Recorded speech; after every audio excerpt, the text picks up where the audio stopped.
Olá a todos, meu nome é Eduardo Sato e estamos começando o Aconteceu na Ciência, aqui do Instituto Princípia, onde falaremos de 3 notícias recentes do mundo científico. Então, roda a vinheta!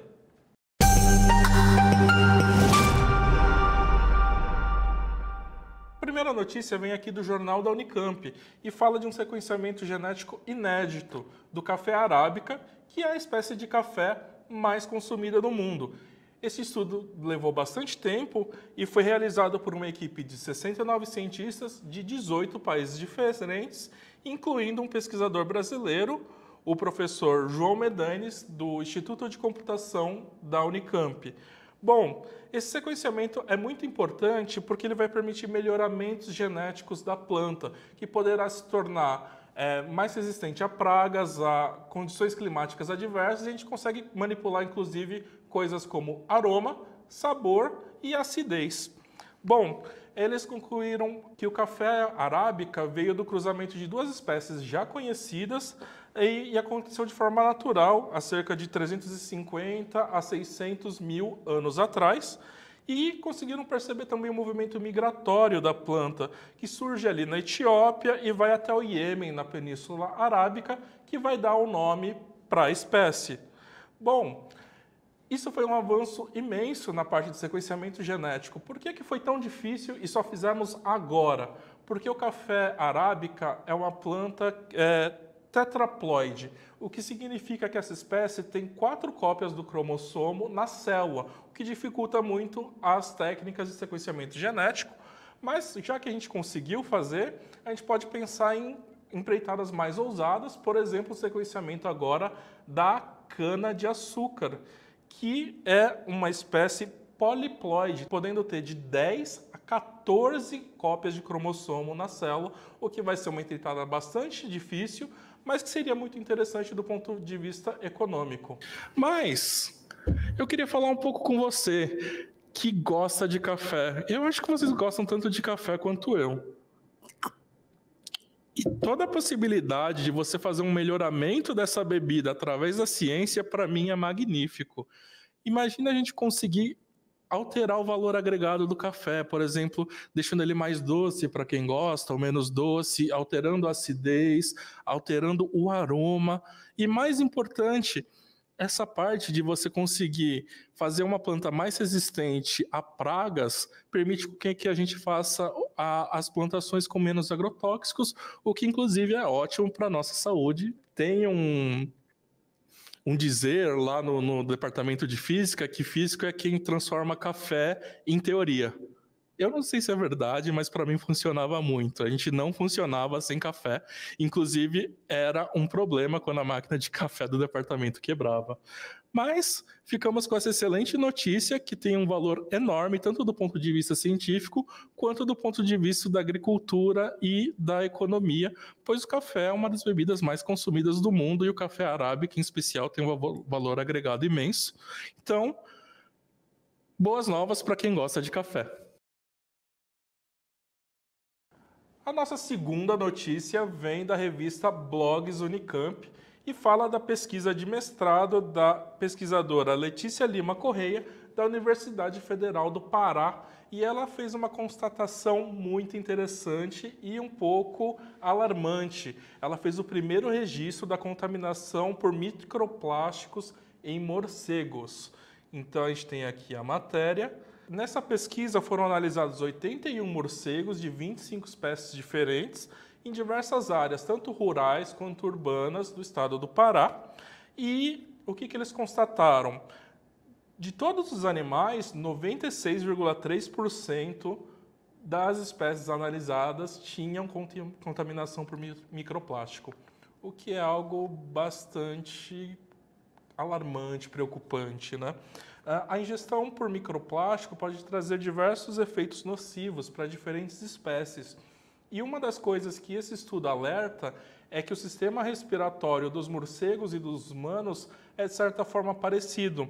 Então, os dois podem ser suscetíveis de maneira semelhante à contaminação por microplásticos.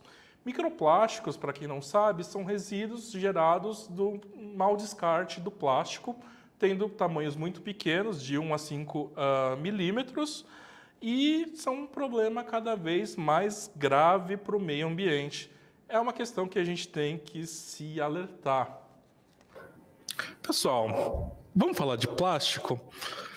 Plástico é um grande problema da nossa sociedade. Eu entendo que ele seja útil, que a gente usou ele porque ele é muito prático, mas a gente precisa repensar o nosso uso de plástico, né? Para começar, eu preciso falar com vocês sobre plástico de uso único. Aquelas embalagens descartáveis, aquele copo que você usa para beber seu café. Então a gente pode começar, por exemplo, imagina quantos copos são usados lá no seu escritório, lá onde você trabalha, plásticos para beber café, que poderiam ser diminuídos muito se cada um tivesse a sua xícara, o seu copo, o seu, sei lá, qualquer recipiente que você use para beber café. Isso é só um exemplo, a gente pode ter muitos outros. Por exemplo, a gente pode pensar, realmente plástico é necessário se a gente usa, por exemplo, para armazenar água na geladeira. Você tem uma garrafa ali, ela vai ter uma vida útil. E é importante você perceber que esses plásticos sim têm uma data de validade e a partir de um certo momento ele começa a contaminar a sua água. Será que não seria mais interessante a gente usar garrafas de vidro que duram, dado um certo cuidado, para sempre? Então existem muitas formas de a gente pensar, por exemplo, as sacolinhas plásticas do mercado, será que a gente não deveria usar mais sacolas de pano? Tem diversas formas de a gente evitar ou pelo menos reduzir a quantidade de plástico que a gente usa. É claro que da noite para o dia não vai acabar completamente o uso de plástico pela sociedade, mas a gente tem diversos problemas, tanto com essa geração de microplásticos que está contaminando a água, o ar, que vai fazer mal para a nossa saúde, mas também uma imensa montanha de lixo que a gente gera e não sabe que destino dá. Depois você cria aterros ou você queima, é um problema imenso, não tem fim. Então é importante, vamos tentar falar de maneira mais consciente sobre o plástico e quando de fato ele é necessário no nosso dia a dia. Agora a nossa terceira e última notícia deste programa, que vem da revista Pesquisa FAPESP e é bastante interessante e especial se você gosta de química e biologia. Bom, pela primeira vez foram encontradas moléculas orgânicas complexas em estado sólido nas estrelas nascentes, chamadas protoestrelas. É uma pesquisa bastante interessante, tem como primeiro autor um astrofísico brasileiro chamado Will Rocha. E o que ele encontrou? Ele encontrou sinais que existem no gelo dessas protoestrelas, 3 tipos de moléculas que até algumas são conhecidas no nosso dia a dia, que é o etanol, que é o álcool etílico que a gente conhece, né, que é encontrado nas bebidas alcoólicas. Encontrou também acetaldeído e um terceiro componente menos conhecido, né, que é o metanoato de metila. Teve uma outra assinatura que foi encontrada, mas não com tanta confiança para se afirmar de forma inequívoca, que foi o ácido acético. Para quem não conhece, esse daqui é o principal componente do vinagre. E o Rocha disse aqui nessa entrevista para a FAPESP que é bastante interessante encontrar essas moléculas orgânicas complexas no gelo, porque elas estão mais protegidas. E durante a evolução da estrela é capaz que elas não sejam destruídas. Então elas poderiam parar em planetas que vão ser gerados futuramente e servir de matéria-prima para formar as moléculas necessárias para a criação da vida, como por exemplo os aminoácidos. Uma declaração de um astroquímico chamado Sérgio Pilling, da Universidade do Vale do Paraíba, comentou um pouco também que entender como a abundância e a distribuição dessas moléculas nas protoestrelas dá uma ideia de como a gente entender a potencial habitabilidade de determinados planetas e astros. Então, isso seria uma forma de a gente pesquisar de forma mais certeira lugares que são possibilidades tanto de ter vida como da gente viver. Seria bastante interessante entender potenciais candidatos para a vida fora da Terra, e esse seria uma das possibilidades. Gente, vocês se lembram do telescópio James Webb, que foi lançado muito recentemente? Essa pesquisa só foi possível através dos dados que ele coletou. O James Webb foi uma das maiores empreitadas da ciência humana.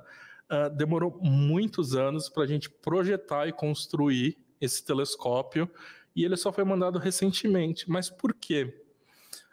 Ele está num ponto de difícil acesso. Depois que a gente lançou ele, quase não, é impossível fazer qualquer tipo de reparo, qualquer tipo de ajuste. Então a gente tem que ter certeza que tudo está funcionando da forma mais perfeita possível, ou a gente perderia um investimento de bilhões de dólares. E é algo que a gente de fato não pode fazer, né? Isso daí é uma coisa que os astrônomos do mundo todo estão esperando há muito tempo. Para vocês terem uma noção, o avô dele, que é o telescópio Hubble, que foi um dos telescópios que mais deu dados para a ciência e para a astronomia, quando ele foi lançado, ele tinha um problema, ele tinha uma descalibração ali, é como se ele fosse míope. E aí, quando a gente lançou ele, os dados não estavam sendo bem captados, a gente teve que enviar uma missão para ir lá ajustar ele, colocar uma lente nele, é como se você estivesse colocando um óculos nele, para ele funcionar e sim dar todas as contribuições que ele deu e continua dando até hoje. Mas isso ainda foi possível, ele estava perto o suficiente para a gente conseguir mandar uma missão para lá. No lugar que a gente colocou, que é um dos pontos de Lagrange ali, onde está colocado o James Webb, isso seria de forma nenhuma factível. Então a gente tinha que ter certeza absoluta que cada um dos componentes, se vocês lembram aqueles espelhos em formato de colmeia, os painéis solares e tudo o resto, funcionasse da forma melhor possível. E agora, com esses dados, a gente tem uma nova pista de como estudar a formação de vida e se existe, de fato, vida fora do nosso planeta, que é algo que intriga os cientistas há muito tempo. Vamos esperar novos resultados a partir dessa pesquisa. Pessoal, essas foram as notícias que eu separei para vocês. Lembrando que o texto na íntegra está na descrição dos nossos vídeos. Procurem sempre fontes confiáveis de informação e sempre que usarem materiais dos outros, deem os devidos créditos. E se você gosta de conteúdos de ciência, não esqueça de se inscreverem nas nossas redes. Até a próxima!